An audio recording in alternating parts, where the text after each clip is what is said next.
Hello বন্ধুরা, কেমন আছো? আশা করছি সবাই ভালো আছো। তো প্রথমেই জানাই সবাইকে ওয়েলকাম আমার চ্যানেলে। তো আজকে আমি বাড়িতে বানাচ্ছি পমফ্রেট মাছের ঝাল। তো আমি 4টে বড় সাইজের পমফ্রেট মাছ নিয়ে এসেছিলাম, ভালো করে কাটিয়ে নিয়ে এসেছিলাম, বাড়িতে এসে ভালো করে ধুয়ে নিয়েছি। আর এদিকে আমি পোস্ত, তারপর সাদা সর্ষে পেস্ট করে রেখেছি, লঙ্কা পেস্ট করে নিয়েছি। তো তেলটাও গরম হয়ে গেছে, তো দেরি না করে একদম মাছটা ছেড়ে দিলাম। তো একটু বড় সাইজের যেহেতু মাছ, তার জন্য 2 পিস করে মাছ আমি ভাজলাম। বেশি মাছ নয়, 4টে মাছই এনেছিলাম, কারণ আমাদের এবেলার খাবার ওবেলা আর কেউ খায় না, মানে দুপুরের রান্নার খাবার রাতে আর কেউ খেতে চায় না। তো তোমরা এখনও পর্যন্ত যারা আমার চ্যানেলটাকে সাবস্ক্রাইব করোনি তাদেরকে অবশ্যই বলছি, ইউটিউব দিয়ে দেখলে সাবস্ক্রাইব করে দেবে, আর ফেসবুক দিয়ে দেখলে অবশ্যই ফলো করে দেবে। তো আর দেরি না করে চলো তাড়াতাড়ি রান্নার প্রসেসটা শুরু করে নিই। তো তেলটা গরম হয়ে গেছে, তেলের মধ্যে আমি দিয়ে দিলাম গোটা জিরে আর শুকনো লঙ্কা ফোড়নে। তারপরে আমি পেস্ট করে রাখা পোস্ত আর সর্ষেটা দিয়ে দিলাম। দিয়ে একটু নাড়াচাড়া করার পরে আমি ওর মধ্যে দিয়ে দেবো জল।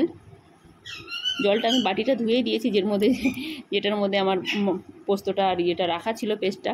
তো তারপরে দিয়ে দেবো নুন, তারপরে দিয়ে দেবো হলুদ গুঁড়ো। তো এটাকে দিয়ে ভালো করে আমি প্রথমে ফুটতে দেবো। আর তারপরে দিয়ে দেবো লঙ্কা বাটা। অবশ্যই কাঁচা লঙ্কা ইউজ করবে, কাঁচা লঙ্কা খেলে সেরকম একটা ক্ষতি হয় না। তো দেখো আমার ঝোলটা অনেকটা ফুটে উঠেছে। তো এইবার আমি দিয়ে দেবো এর মধ্যে মাছগুলি।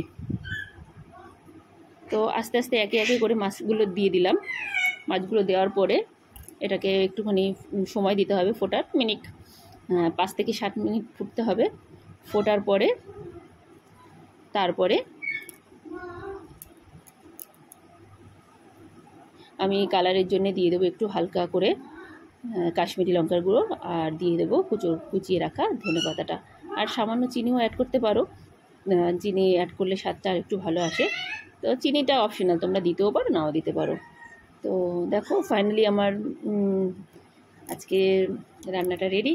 তো কেমন হলো অবশ্যই জানাবে, আর বাড়িতে অবশ্যই ট্রাই করে দেখবে। ঠিক আছে?